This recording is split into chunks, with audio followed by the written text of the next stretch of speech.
welcome back to Things Your Mama Never Told You. My name is Dawn.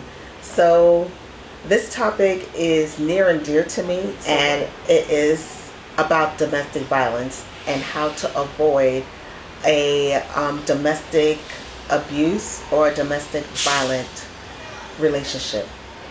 Actually, I have a cousin and a friend who works for my friend works for APS, Adult Protective Services, and my cousin works for CPS, Child Protective Services. And now I need to use the term IPV, Intimate Partner Violence, because domestic violence could be anyone. Not to exclude parental abuse, child abuse, elderly abuse. Don't want to exclude those, or abuse among family members. It's still a serious issue that needs to be dealt with. But being that I am speaking about relationships, and my entire channel is about dating and relationships, that's why I have to focus on the IPV, Intimate Partner Violence. Now, the violence comes after the abuse, and I would like to use my platform as a new YouTuber and as a massage therapist to fight against all domestic violence and intimate partner violence. And it starts with the beginning, with verbal and tearing you down, and that comes with a progression. So here's my story. How many of you has been in an abusive relationship? Okay. Now, keep your hand up if you were in an abusive relationship and did not know you were in an abusive relationship. Yeah, right here. Abuse comes in many different forms. And the reason why my relationship never became violent is because in my head here, I only thought that abuse meant that they were putting hands on you, if they were hurting you, if they were beating you. I was never beat up because my ex knew that if he ever touched me, I will have him killed. So, but I did not know all the other aspects was abusive. So, how did I find out that I was in an abusive relationship? Well, remember a couple chapters ago,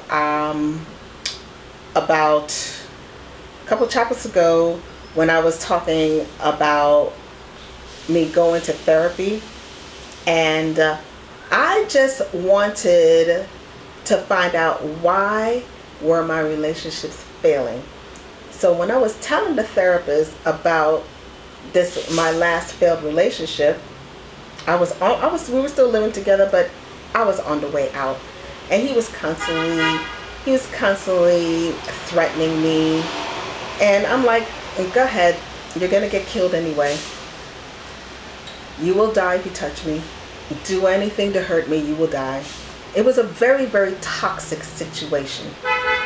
So I went to the therapist and I explained what was going on with the current relationship and my past.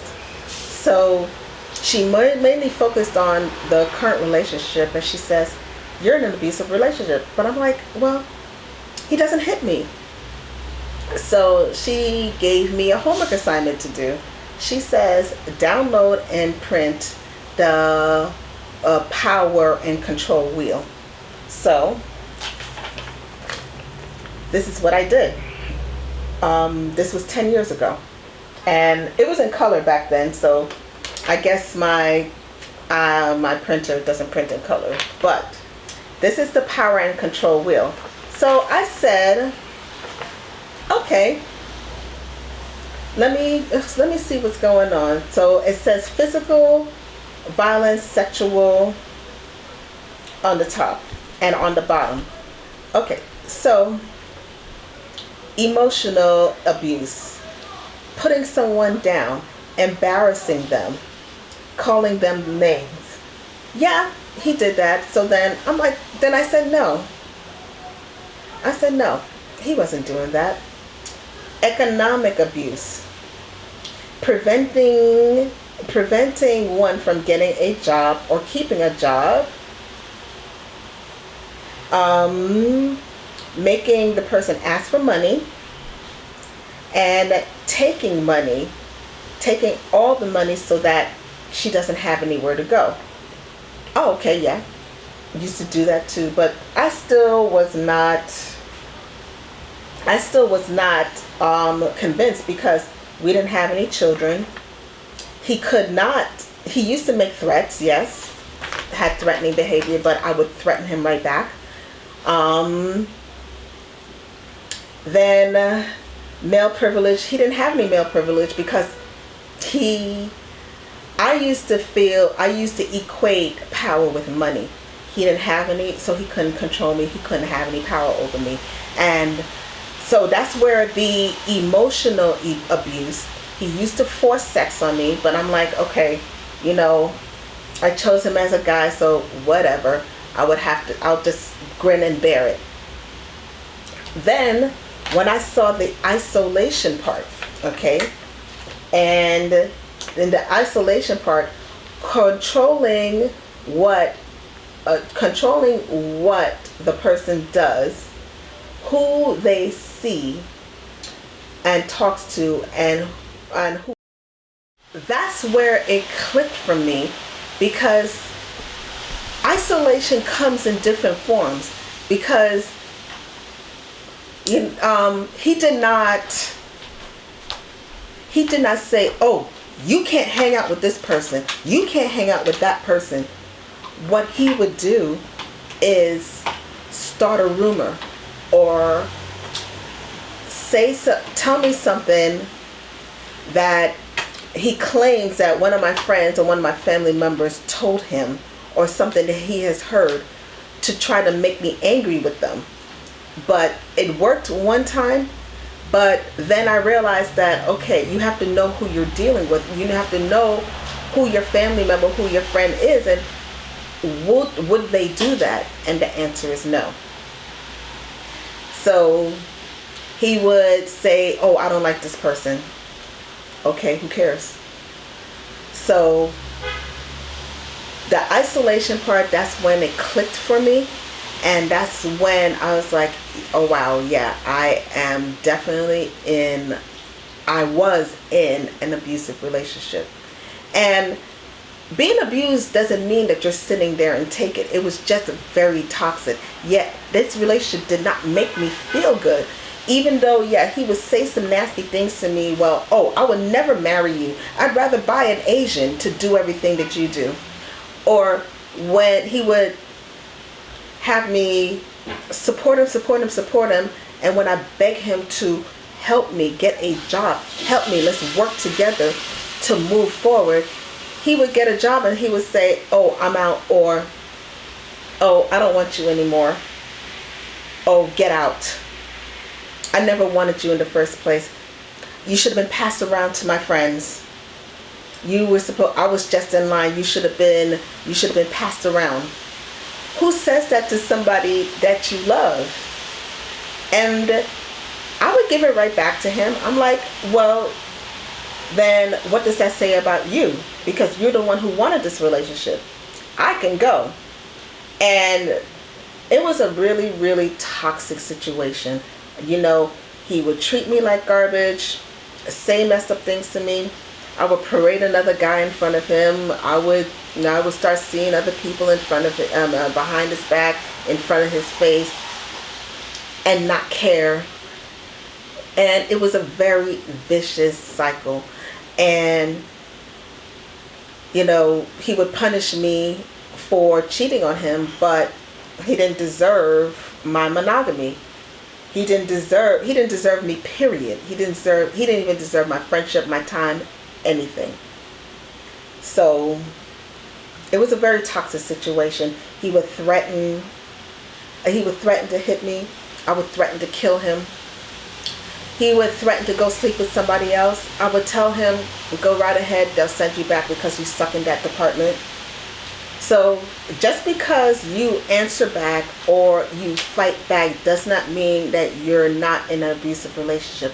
It is abuse. And abuse starts emotional. It starts emotional. It starts with physical. It starts with financial. And then they isolate you. And once the isolation takes place, then you really don't have any way out. Well, you do, but they're going to try their best. An abuser will try their best to isolate you from people that love you and that can rescue you because they want to control you. And they have issues themselves. This is not the type of relationship that you want to be in because it is a miserable, miserable way to live. And unfortunately, during the pandemic, the number of domestic violence cases and intimate partner violence cases has doubled. And we have to stop it. We have to stop this. And once someone gets out of this, it's a long road to get back. And not everyone was fortunate enough to get counseling. So this is dedicated to all the survivors. This is dedicated to the ones who are in jail for killing their abusers. And this is dedicated to the ones who did not survive. So if you or anyone you know are in an abusive relationship, please do not hesitate to call the police, have an exit plan, and contact the domestic violence hotline, because nobody will change unless they really want to change. And they will change just enough, and they will show you just a smidgen, or just just a little something of what you remembered from the past to draw you back in. Now you ask, why do people stay in an abusive relationship? Well, because for 3 reasons. Because of love, hope, and fear. Love, because you love the person that they presented themselves to be, and you're hoping that that person will come back. You're hoping that this person will treat you the way they treated you in the beginning of the relationship instead of how they're treating you right now. And because of fear, they are afraid of starting over, afraid that their partner will kill them, or afraid that their partner will harm themselves, harm the children, take children away, take funds away. So many different reasons why people stay in abusive relationships. But there is a way out. Once again, call the police and call the domestic violence hotline. There are plenty of shelters out there. And if there's anyone out there who is looking at this and who needs help, just know that there is help out there. And if there are women out there who actually work in domestic violence shelters in the New York area, please reach out to me. I'm on Facebook on Dawn Lovell. Send me a message. or you can and send me your information. You can also reach out to me on the comments below. Hit the like, hit the subscribe button, because what I would like to do is, as a massage therapist, and I am trained as a trauma massage therapist too, so I can work on people who has PTSD and who has been through abuse. And I would like to volunteer my time and volunteer my services to the domestic violence and domestic abuse survivors. I don't want to say victims, survivors. Because if you're still here, you are a survivor. So in honor of Domestic Violence Month, it is very, very important that you take account what is going on in your relationship, and know that if you are unhappy, if you are being abused, you deserve better. So here's my story. And a side note, to any of my family members who's watching this, you don't have to go after him because he's dead already. So